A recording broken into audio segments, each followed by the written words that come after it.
Semoga Tuhan beserta kita sekarang dan selama-lamanya. Inilah Injil Tuhan kita Yesus Kristus menurut Matius. Dimuliakanlah Tuhan. Kemudian datanglah murid-murid Yohanes kepada Yesus dan berkata, "Mengapa kami dan orang Farisi berpuasa, tetapi murid-muridmu tidak?" Jawab Yesus kepada mereka, "Dapatkah sahabat-sahabat mempelai laki-laki berduka cita selama mempelai itu bersama mereka? Tapi waktunya akan datang, mempelai itu diambil dari mereka, dan pada waktu itulah mereka akan berpuasa." Demikianlah sabda Tuhan. Terpujilah Kristus.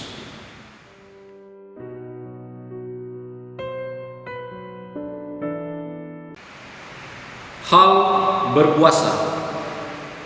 Saudara dan saudari yang terkasih dalam Kristus Tuhan, di dalam hidup seringkali kita umat Kristiani mempertanyakan perihal berpuasa.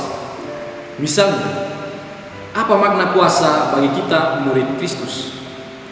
Puasa itu sendiri adalah persiapan diri dan hati kita untuk menyambut kedatangannya dalam kemuliaan kebangkitan Yesus Kristus. Dalam puasa kita perlu menekan segala keinginan nafsu dan membangun kerinduan akan hidup rohani agar menjadi lebih dekat dengannya, mengungkapkan kasih-Nya dalam aksi yang nyata. Puasa juga merupakan cara kita mengharap kehadiran Dia hadir dalam kesederhanaan dan kerendahan hati.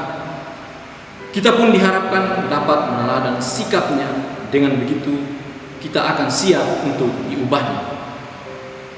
Saudara dan saudari yang terkasih dalam Kristus Tuhan, bacaan yang diperdengarkan kepada kita hari ini membahas tentang tuduhan halus dari para pengikut Yohanes Pembaptis kepada Tuhan Yesus. Mereka menganggap Tuhan Yesus dan murid-muridnya kurang menyangkal diri. Mengapa? Karena mereka melihat Yesus dan muridnya tidak berpuasa. Benarkah Tuhan Yesus tidak berpuasa?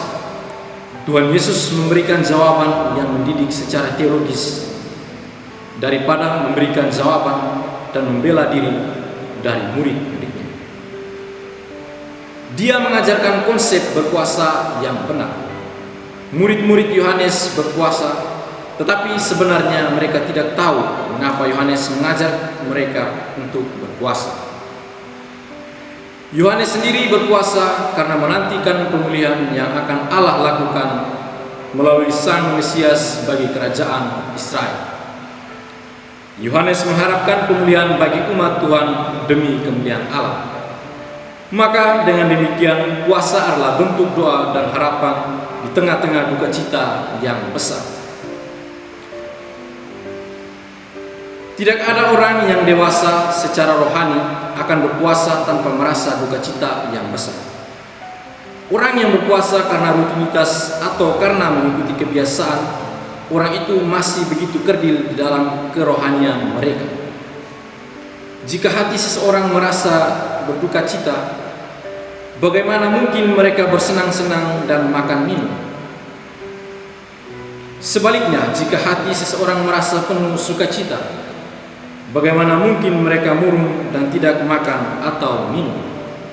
Saudara dan saudari yang terkasih dalam Kristus Tuhan, melalui bacaan Injil tadi mau mengajarkan kepada kita bahwa dalam hal berpuasa yang paling utama ialah kerendahan hati untuk membuka diri terhadap kedatangan Tuhan Yesus ke dalam hati kita masing-masing.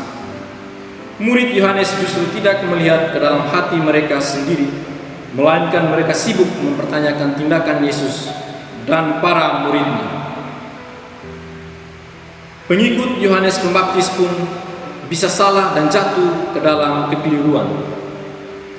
Semua pengikut Yohanes Pembaptis yang tetap mengikut Yohanes Pembaptis dan tidak datang kepada Yesus dan menjadi pengikut Dia adalah orang-orang yang tidak mengerti tujuan Yohanes Pembaptis mengajar mereka. Apalagi kalau mereka merasa Yesus Kristus adalah saingan guru mereka. Yohanes sendiri tidak pernah menganggap Yesus saingannya. Dia menganggap dirinya hanyalah pembuka jalan bagi Yesus. Bahkan dia menganggap dirinya harus semakin kecil, sedangkan Yesus harus semakin besar.